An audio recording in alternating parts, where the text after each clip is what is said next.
Welcome students. और आइए अब हम आपको last type of Coulomb's law means आज हम पढ़ाने जा रहे हैं यूनिफॉर्मली चार्ज डिस्ट्रीब्यूशंस के द्वारा इलेक्ट्रिक फोर्स निकालना। तो कुछ स्टेप है और एक प्रॉब्लम्स हम आपको एग्जांपल के रूप में बताएंगे, उससे क्लियर होगा। तो आज हम आपको लास्ट में मिलकर हिंट्स पढ़ा रहे हैं यूनिफॉर्म चार्ज डिस्ट्रीब्यूशन के लिए।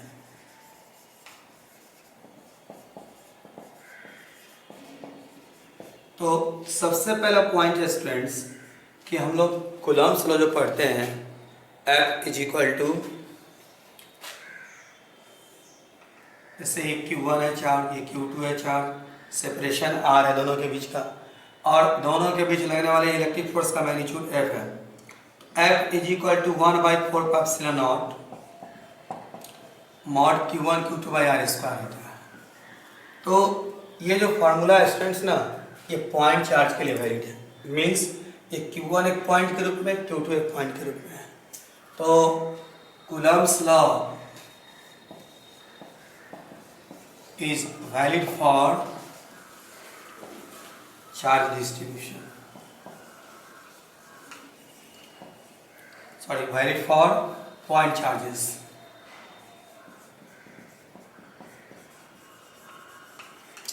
तो पॉइंट चार्जेस के लिए वैलिड है, मतलब ये Q1 और Q2 पॉइंट के रूप में चार्जेस हैं। यदि सेकेंड बात, यदि चार्ज डिस्ट्रीब्यूशन का केस हो तो आप कैसे बनाएंगे प्रॉब्लम को। तो आइए कुछ हम आपको हिंट्स कर रहे हैं, बता रहे हैं। फॉर यूनिफॉर्म चार्ज डिस्ट्रीब्यूशन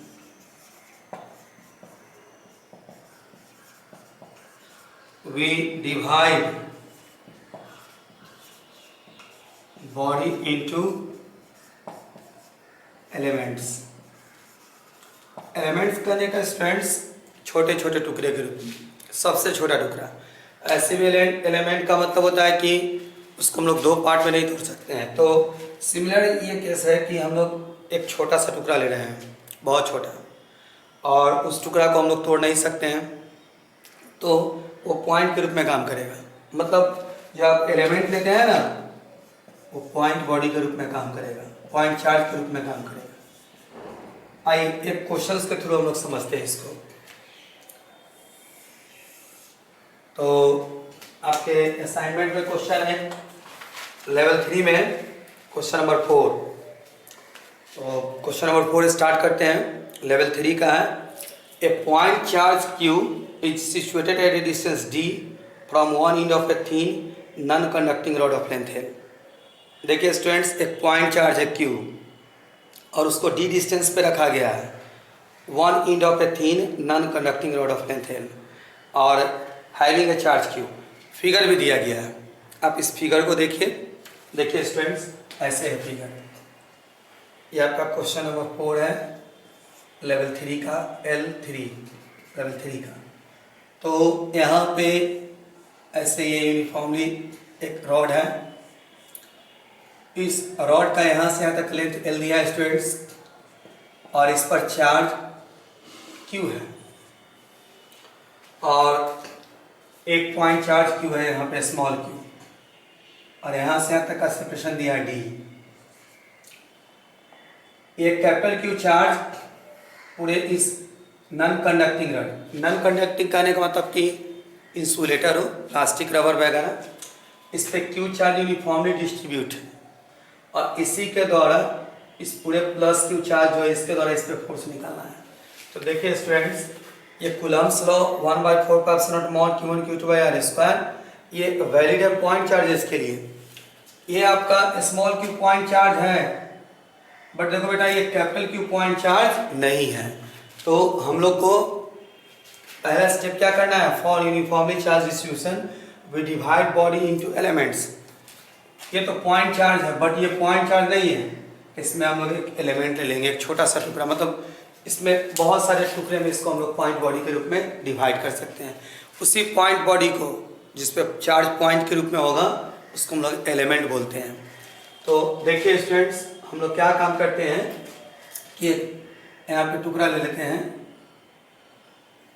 एक छोटा सा टुकड़ा ले लेते हैं, बहुत ही छोटा टुकड़ा है स्टूडेंट्स, और इस टुकड़ा का जो ये थिकनेस है वो dx मान लेते हैं, मतलब लेंथ dx है, और इस q से उसका सेपरेशन मान लेते हैं कि x है। तो सबसे पहला स्टेप ये है कि for uniform charge distribution we divide body into elements. देखिए स्टूडेंट्स, ऐसा ऐसा एलिमेंट इस पे बहुत सारे हो सकते हैं, ये मैंने दिखाने के लिए इतना बड़ा बना दिया है। इतना छोटे होते हैं पॉइंट एलिमेंट्स या पॉइंट बॉडी कि आप उसको नेक्ड आई से देख नहीं सकते हैं। तो ऐसा ऐसा इस पर इनफाइनाइट लेंथ है, इनफाइनाइट एलिमेंट है। और तो देखिए हम लोग उसको एलिमेंट ग्रुप में बांट लिए। तीसरा स्टेप है स्टूडेंट्स कि सबसे पहले इस एलिमेंट पर का चार्ज निकालिए, find charge on that element. तो देखिए स्टूडेंट्स, यहाँ चार्ज लेंथ पे डिस्ट्रीब्यूट है, इस रॉड का लेंथ है L और चार्ज है Q, और यहाँ जो एलिमेंट काटे उसका लेंथ क्या है dx। तो सबसे पहले लिख देते हैं हम लोग कि we take an element of length dx on the rod at a distance x, और ये जो dx लेंथ का टुकड़ा काटे उसका डिस्टेंस x है, किससे, स्मॉल q से। तो rod at a distance x from small q। अब चलिए स्टूडेंट्स, अब हम लोग चार्ज निकालते हैं। तो इस रॉड का लेंथ L है, L लेंथ पे चार्ज Q है, तो हम लोग लिख सकते हैं ऑन L लेंथ पे चार्ज है Q, और यहाँ जो एलिमेंट काटे स्टूडेंट्स उसका लेंथ है dx। तो हम लोग यूनिटरी रूल लगाते हैं, L लेंथ पर चार्ज है Q, तो dx लेंथ पे चार्ज निकालना हम लोग को, Q बाई L, ये L डिवाइड में आ गया और dx से मल्टीप्लाई हुआ है तो dx से मल्टीप्लाई कर। ये जो चार्ज है स्टूडेंट्स इस एलिमेंट का चार्ज है, चार्ज ऑन एलिमेंट। एलिमेंट का मतलब पॉइंट बॉडी, यानी हम लोग को पॉइंट चार्ज पता हो गया। तो इसके बाद चौथा स्टेप है स्टूडेंट्स कि अब हम लोग कूलम्ब्स लॉ अप्लाई करेंगे, बट उस पॉइंट चार्ज के लिए। Now apply Coulomb's law and find df। df करने का क्या सेंस है, देखिए स्टूडेंट्स, ये छोटा सा एलिमेंट लिए हैं तो इसके पास अमाउंट ऑफ चार्ज छोटा सा होगा, तो यहाँ लगने वाला फोर्स भी छोटा होगा। तो सबसे पहले हम लोग छोटा सा फोर्स df निकाल लेते हैं। तो आप इसको स्क्रीनशॉट लीजिए, फिर हम आपको बता रहे हैं।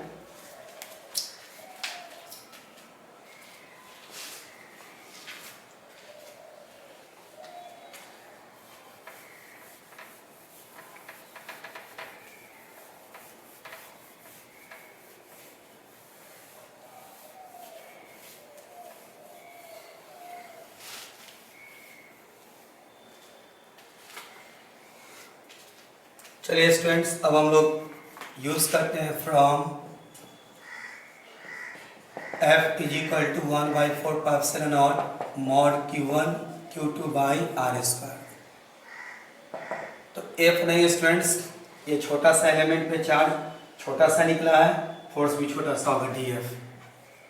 मीन्स df कहने का मतलब इस एलिमेंट पे जो चार्ज है उसके द्वारा फोर्स, तो F के जगह पे df है स्टूडेंट्स। 1/4πε0 यहाँ है तो यहाँ भी होगा। इसके बाद मॉड Q1 का मतलब फर्स्ट चार्ज, तो स्मॉल q को मान सकते हैं। Q2 मीन्स इसका चार्ज, तो देखिए स्टूडेंट्स इस पर चार्ज है Q/L इंटू dx, तो हम लोग लिख देते हैं Q/L into dx by are square. तो यहाँ से यहाँ तक का सेपरेशन हमने x माना है, x स्क्वायर। तो देखिए स्टूडेंट्स, ये फोर्स निकल गया उस एलिमेंट के द्वारा। अब हम लोग को पूरा फोर्स निकालना है, तो अंतिम स्टेप न्यूमेरिकल हिंट्स का है, लिख लेंगे। यहाँ हम लिख दे रहे हैं लास्ट स्टेप है कि डीएफ फाइंड आउट करने के बाद हो सकता है कि आपको कंपोनेंट में भी रिजॉल्व करना पड़े फोर्स को। तो रिजॉल्व फोर्स इनटू कंपोनेंट्स, यहाँ स्टूडेंट्स कंपोनेंट का केस नहीं है इसमें, बट आपको हो सकता है कि रिजॉल्व करना पड़े कंपोनेंट में भी।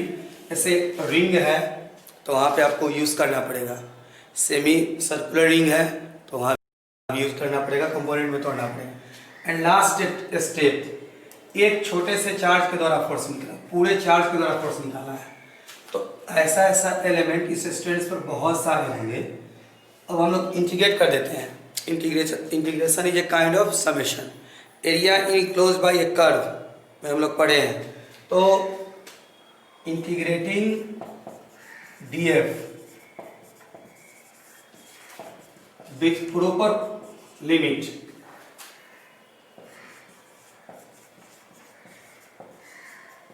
We find F. Proper limit के साथ इंटीग्रेट कर देंगे और हम लोग एफ कैलकुलेट कर लेंगे। चलिए हम लोग इसको देखते हैं। ये जो फोर्स निकला ये एलिमेंट के द्वारा है, ड्यू टू एलिमेंट।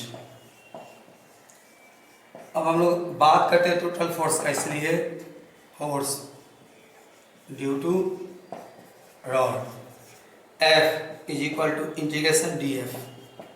और डी एफ का वैल्यू ये है स्टूडेंट्स, ये हम लोग रख देते हैं यहाँ पे 1/4πε0 small q into q by l into d x by x square. तो इंटीग्रेशन का रूल है स्टूडेंट्स की कांस्टेंट को हम लोग बाहर निकालते हैं। ये 1/4πε0 कांस्टेंट बाहर निकाल देते हैं, small Q capital Q by L constant बाहर निकाल दिए। बट एक्स वेरिएबल है, एक्स स्क्वायर डिवाइड में और डी एक्स ऊपर में, तो डी एक्स कैसे एक्स वेरिएबल। देखिए स्टूडेंट्स, यदि एलिमेंट यहाँ काटे तो यहाँ से यहाँ तक का डिस्टेंस एक्स है, एलिमेंट यहाँ भी तो काटा जा सकता है, तो आपका डिस्टेंस एक्स छोटा होगा। एलिमेंट यहाँ भी तो काट सकते हैं तो डिस्टेंस एक्स बड़ा होगा, मीन्स एक्स हम लोग का वेरिएबल है। ये सारे कांस्टेंट थे, इसको हम लोग कहाँ निकाल दिए बाहर। और अब हम लोग को एक्स का लिमिट लगाना है स्टूडेंट्स, तो ध्यान देंगे कि लिमिट होगा क्या।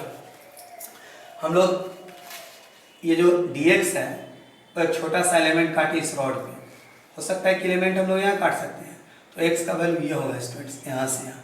हो सकता है एलिमेंट यहाँ काट सकते हैं हम लोग, तो यहाँ से यहाँ तक का डिस्टेंस होगा, और x लास्ट में यहाँ पे आ सकते हैं। इसके इधर रॉड नहीं है, तो x का वैल्यू डिक्रीज करते करते मिनिमम यहाँ से आते आते स्टूडेंट्स यहाँ पे, तो यहाँ से यहाँ तक का जो डिस्टेंस है वो कितना दिया है d, तो x का मिनिमम वैल्यू हो जाएगा स्टूडेंट्स d, तो हम लोग लोअर लिमिट लगा देंगे d। और इधर हम लोग बढ़ते जाते हैं रॉड पे, तो यहाँ ऐसे बढ़ते जाना है, x का वैल्यू इंक्रीज करते जा रहा है। लास्ट में स्टूडेंट्स यहाँ पे आएंगे हम लोग, इसके आगे नहीं, बिकॉज इसके आगे रॉड है ही नहीं। तो यहाँ से यहाँ तक का डिस्टेंस ये d दिया है, यहाँ से यहाँ तक का डिस्टेंस देखिए स्टूडेंट्स d है, और ये रॉड का लेंथ l है, तो x का मैक्सिमम वैल्यू बढ़ते बढ़ते हो जाएगा d प्लस l। ये d और ये l, तो total distance d plus l, तो अपर लिमिट d प्लस l। तो इस तरीका से हम लोगों ने ये फोर्स का वैल्यू कैलकुलेट किया। अब इसको इंटीग्रेट कर देंगे स्टूडेंट्स, आप उसको स्क्रीनशॉट लेकर के नोट कर लीजिए, फिर हम आपको आगे बता रहे हैं।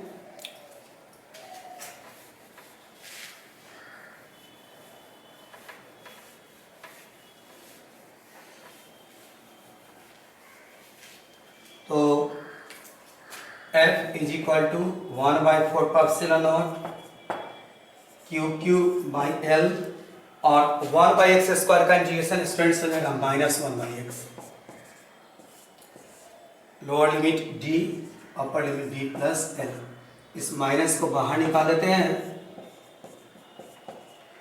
-q by l 1/x d से d plus l, -q by L, और एक बार x के ऊपर हम लोग upper limit d plus l रखेंगे और माइनस एक बार लोअर लिमिट d रखेंगे। 1/4 minus Q Q by L, और यहाँ डी प्लस एल और डी एलसीएम हो गया हम लोग का। इससे इसको डिवाइड करेंगे, डी बचेगा, डी में 1 से मल्टीप्लाई, डी माइनस, और इससे इसको डिवाइड करेंगे, डी प्लस एल बचेगा, 1 से मल्टीप्लाई करेंगे तो डी प्लस एल। और चलिए स्टूडेंट्स इधर हम लोग देखिए उस प्रॉब्लम को। तो f is equal to 1/4 minus Q Q by L, D minus L by D plus L into D. ये डी डी कैंसिल हो गया, और 1/4 minus Q Q by L, और यहाँ minus L by D plus L into D. देखिए students L से L cancel, minus से minus cancel, और इस प्रकार से f is equal to 1/4 Q Q by D plus L into D. तो ये लास्ट टाइप ऑफ प्रॉब्लम्स था जो हमने आपको बता दिया, और इसके बाद कुछ प्रॉपर्टीज है कूलम्ब्स लॉ, वो हम आपको बताएंगे। कूलम्ब्स लॉ के कुछ प्रॉपर्टीज को पढ़ा रहे हैं, यानी इलेक्ट्रिक फोर्स के कुछ प्रॉपर्टीज को पढ़ाते हैं। नंबर फर्स्ट, सबसे पहला पॉइंट, यदि Q1 इंटू Q2 दोनों का वैल्यू ग्रेटर देन 0, इसका मतलब है कि Q1 पॉजिटिव होगा और Q2 भी पॉजिटिव होगा, तो निश्चित रूप से दोनों के बीच फोर्स रिपल्सिव होगा। या सेकंड पॉसिबिलिटीज है कि Q1 निगेटिव हो, Q2 भी क्या हो स्टूडेंट्स, निगेटिव हो, तो निगेटिव के बीच भी रिपल्सिव होगा।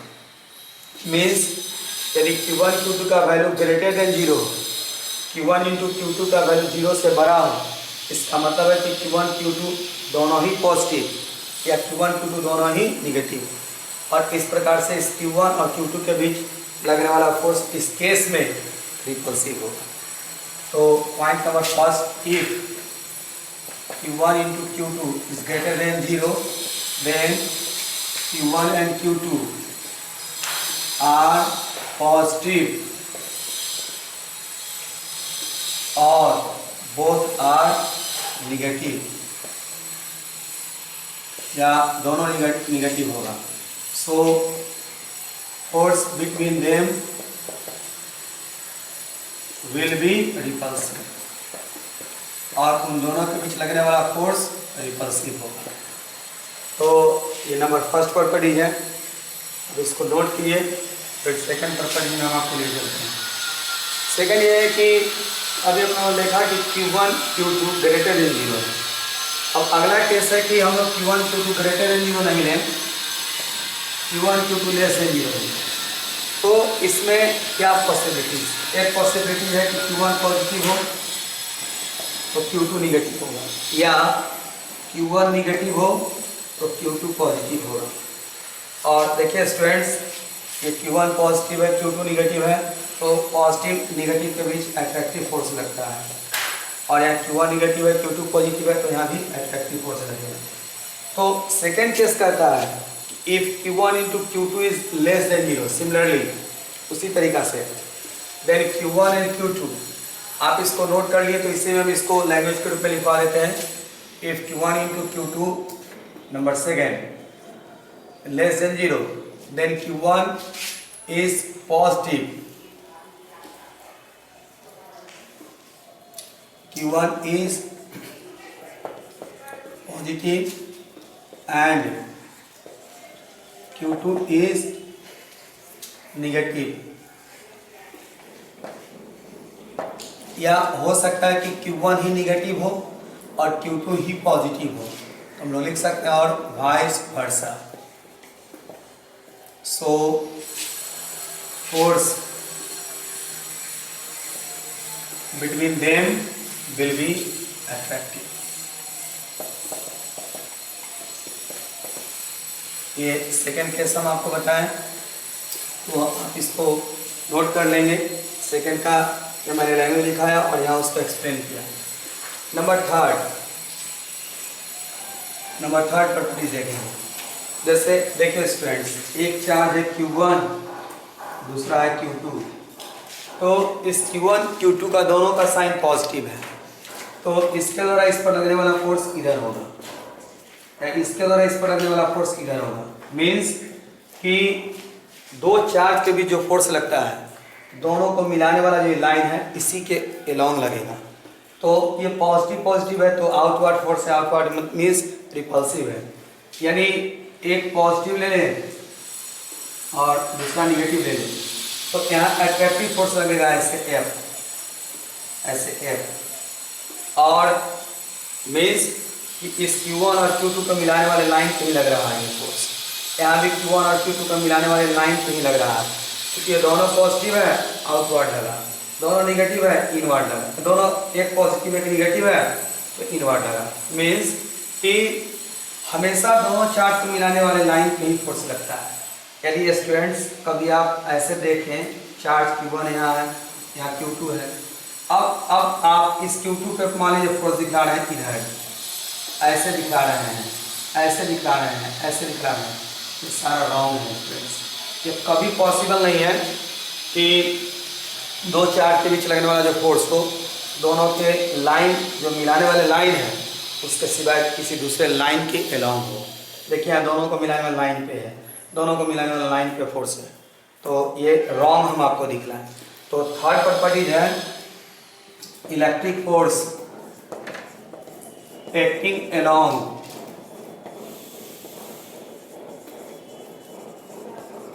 line joining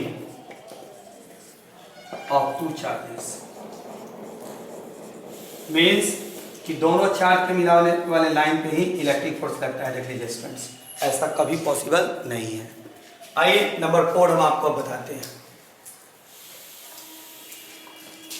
नंबर 4 पर पढ़ देंगे, ध्यान देंगे आप। नंबर 4 क्या हुआ हम आपको बता रहे हैं। नंबर 4 है कि जैसे आपके सामने दो चार्ज हम लेते हैं, ध्यान देंगे, एक है Q1 और दूसरा है Q2। तो देखिए यहाँ एक Q1 है और यहाँ पे एक Q2 हम ले लेते हैं। तो देखिए स्टूडेंट्स, यहाँ आपके सामने दो चार्ज है Q1 और Q2, ये पॉजिटिव ये भी पॉजिटिव। ये चार्ज इस पर फोर्स इधर लगाएगा और ये चार्ज इस पर फोर्स इधर लगाएगा, F। इसको हम लोग एक्शन बोलेंगे, तो हम लोग का रिएक्शन कहलाएगा। यानी अगला प्रॉपर्टी है कि जो कूलम्ब्स लॉ है वो न्यूटन थर्ड लॉ को फॉलो करता है। एक्शन रिएक्शन पेयर के फॉर्म में उत्पन्न होता है। Electric force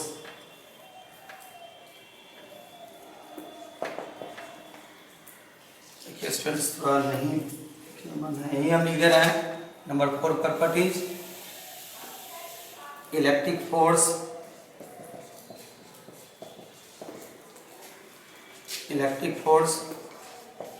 produce in action reaction pair, हमेशा एक्शन और रिएक्शन पेयर के रूप में प्रोड्यूस होगा। तो ये नंबर 4 प्रॉपर्टीज था। आइए स्टूडेंट्स, अब नंबर 5 हम लोग इसका प्रॉपर्टीज पढ़ेंगे। तो थोड़ा सा इसके लिए हम लोग को वर्क पावर एनर्जी में चलना पड़ेगा। वर्क पावर एनर्जी में हमने आपको बताया था conservative force, non conservative force. तो कंजर्वेटिव फोर्स क्या होता है वो हम आपको समझाते हैं।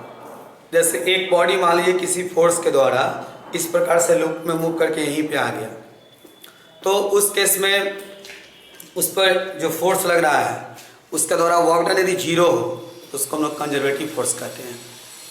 जैसे सेंट्रीपिटल फोर्स की बात करते हैं, ये कंजर्वेटिव फोर्स होता है। और नॉन कंजर्वेटिव फोर्स वैसे फोर्स इसके द्वारा लूप में वर्क डन 0 नहीं हो। जैसे फ्रिक्शन है, आप एक सर्कुलर पाथ पे मूव कर रहे हैं, मीन्स आइए हम आपको समझाते हैं। ऐसे आप स्ट्रेट से एक ब्लॉक है यहाँ, इस ब्लॉक को हम लोग स्लाइड कराते हुए सरफेस पर ऐसे मूव करा दिए, तो यहाँ से यहाँ आने में इसका जो काइनेटिक एनर्जी है स्टूडेंट्स पहले इतना नहीं रहेगा। यदि सरफेस पर फ्रिक्शन है तो ये ब्लॉक यहाँ से यहाँ जब मूव करके यहाँ आएगा तो इसका एनर्जी कुछ लॉस हो जाएगा फ्रिक्शन के द्वारा। तो फ्रिक्शन के द्वारा वर्क डन 0 नहीं है, बट ये सर्कुलर पाथ में मूवमेंट है, सेंट्रीपिटल फोर्स इधर लग रहा है, इसके द्वारा वर्क डन 0 है। तो इस सेंट्रीपिटल फोर्स को हम लोग इस केस में कंजर्वेटिव फोर्स कहते हैं।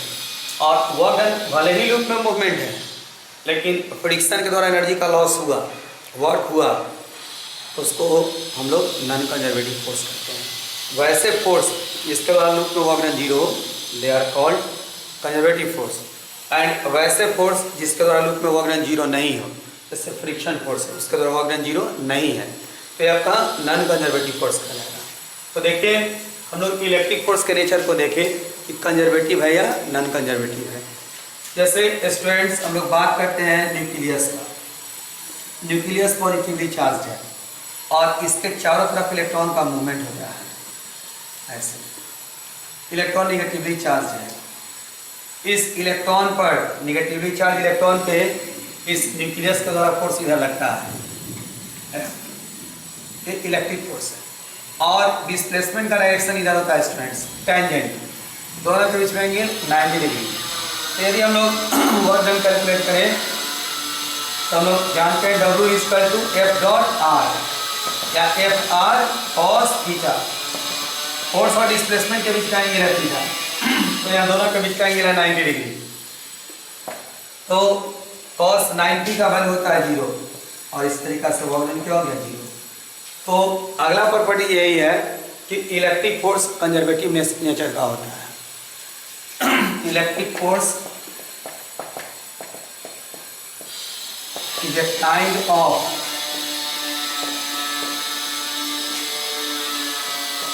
Conservative force. ये नंबर 5 प्रॉपर्टी था, आप इसको लिख सकते हैं और ये नोट कर लीजिए। आइए हम आपको नंबर 6 पॉइंट बता रहे हैं स्टूडेंट्स। नंबर 6, जैसे एक चार्ज है Q1, दूसरा चार्ज है Q2।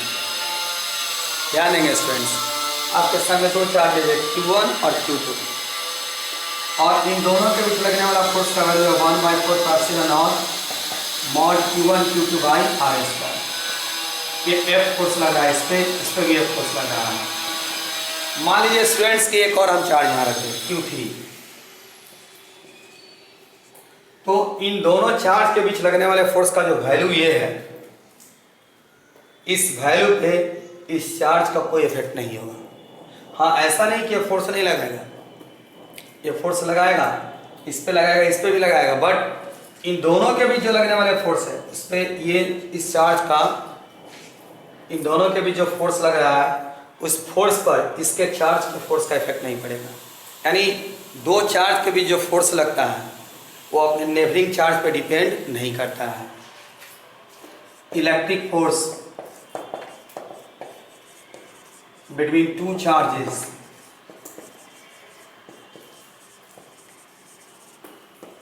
does not depend upon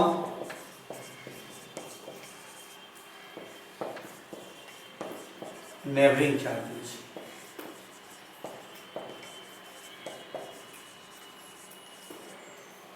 ये नंबर 6 प्रॉपर्टी है, आप इसको नोट कीजिए, फिर हम आपको आगे बताएं। आइए स्टूडेंट्स, अब नंबर 7 प्रॉपर्टी हम आपको बता रहे हैं।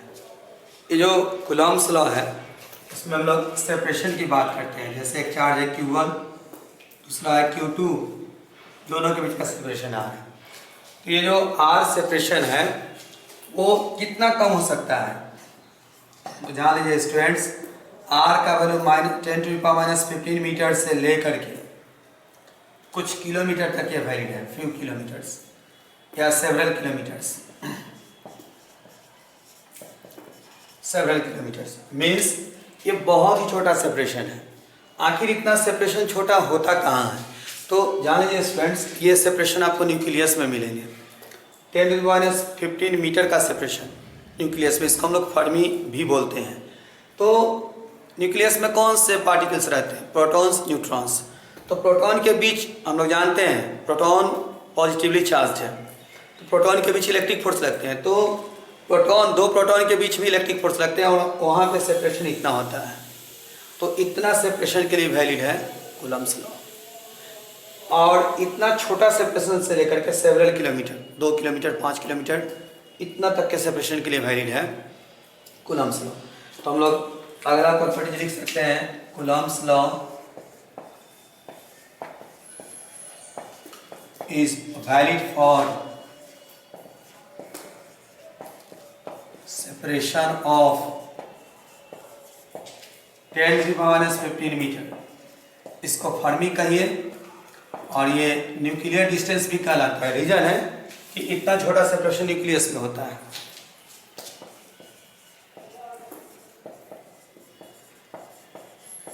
टू फ्यू किलोमीटर या several kilometre.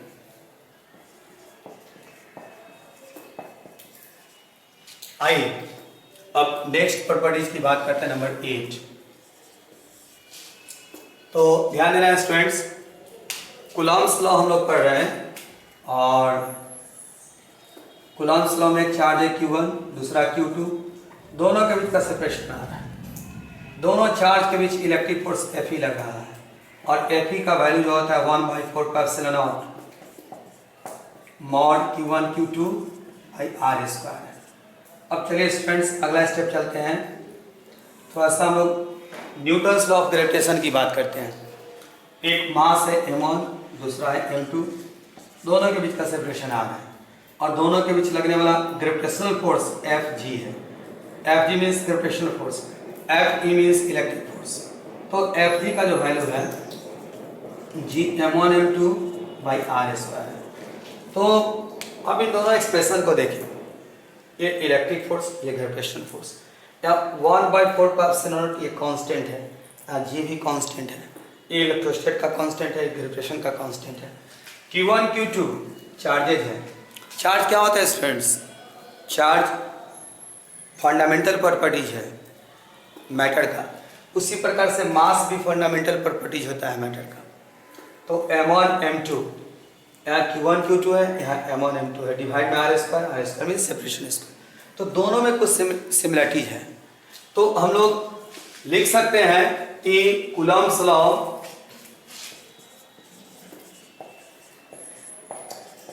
In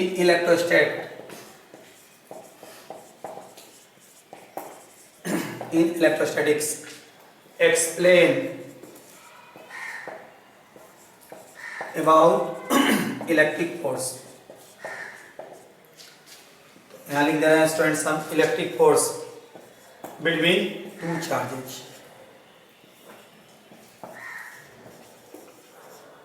similarly Newton's law in gravitation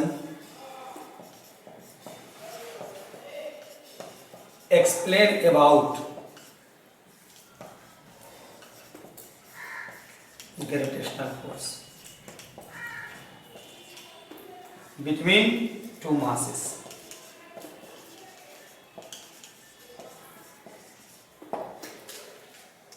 तो आप इसको नोट कीजिए, कुछ और प्रॉपर्टीज हम आपको बता रहे हैं। आइए स्टूडेंट्स, अब आपको हम 9 नंबर प्रॉपर्टीज पढ़ा रहे हैं। डाइलेक्ट्रिक कांस्टेंट,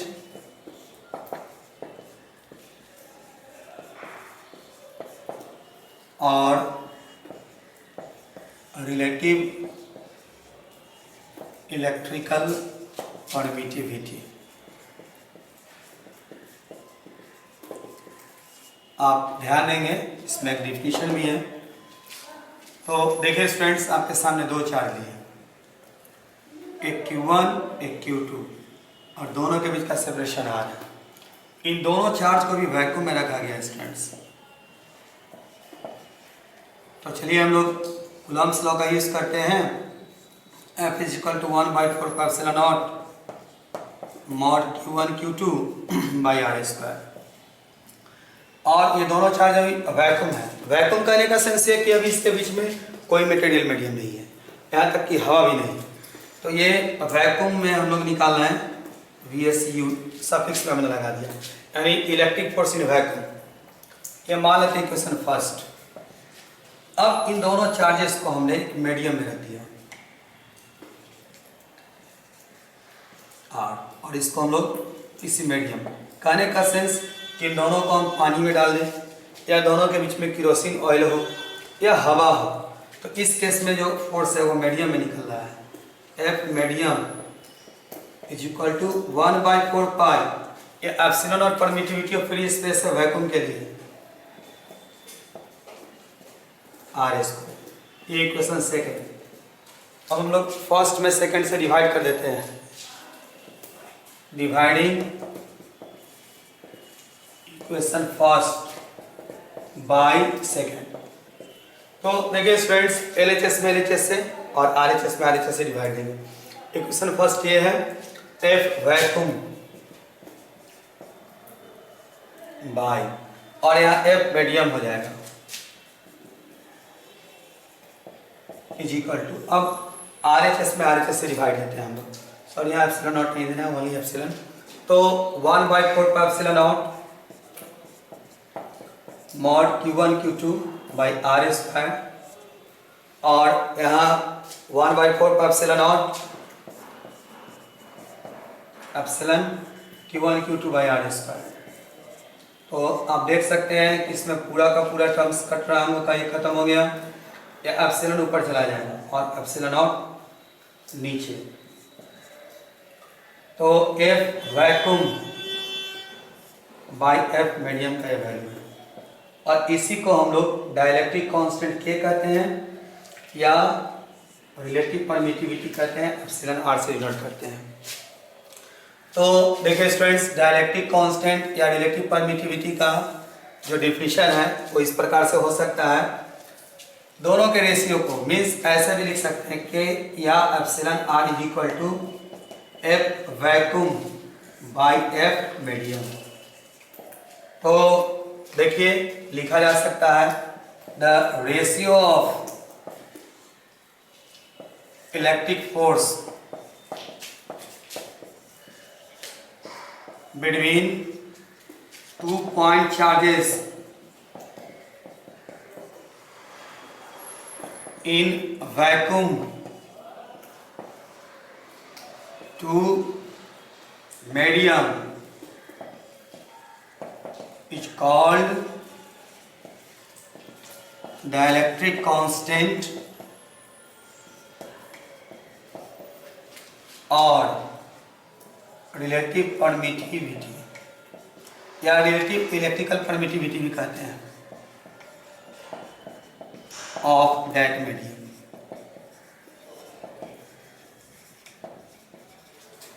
चलिए स्टूडेंट्स, कुछ एग्जांपल बताते हैं। जैसे वाटर के लिए K का वैल्यू 81 होता है और वाटर, और एयर की बात करें तो एयर के लिए K का वैल्यू 1.006 होता है, और वैक्यूम की बात करें तो इसका K का वैल्यू 1 होता है। ठीक है, इतना ही तक आज।